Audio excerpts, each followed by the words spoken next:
My video. You can subscribe, please. Consider po tayo sa ating destination. Third and last Team ka na, destination. go, go. That is Star City na. This is Yasi. This is Josiah. Say hello.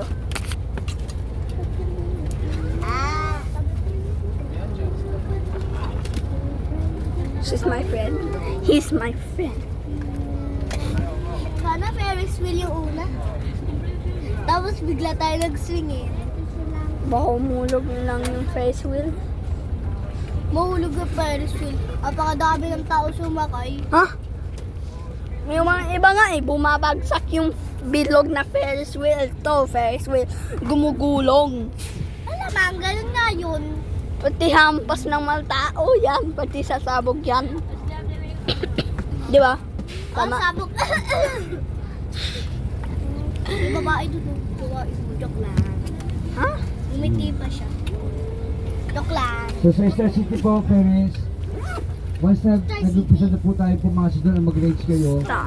ang itatagal po natin sa loob, Ito. 4:30. Anong oras na ba? Okay po? So the parents, 12:01. 12:01 na. 4:30 po tayo doon. 12:01. 5 o'clock, departure na po. Ngayon po, para po doon sa nagnanais at pagkano po na mag-avail ng Snow World, pupunta po sa inyo si Kuya Luis para kunin ang inyong list of names and also the payment para maisabay po sa ating pagkuha ng ating all guides ticket. Gawa na nag-aantay ng inyong mga classmates at mga iba pang kasama doon sa So this is And then I advise also po for the parents and for the kids, since maaga rin kayo makaka-uwi, make the most of your time inside Star City. So pag pumasok po tayo doon, enjoy na natin yung oras para ang balik natin dito yung tayo po ay pauwi na. Kasi sayang din mga oras. Maaga tayo makakapasok. So pagkakaroon na kukunti pa lang ang kasabay kasi by 3 o'clock PM onwards, hindi na po dahil sa mga tao kasabay ng mga workplace. Taylor.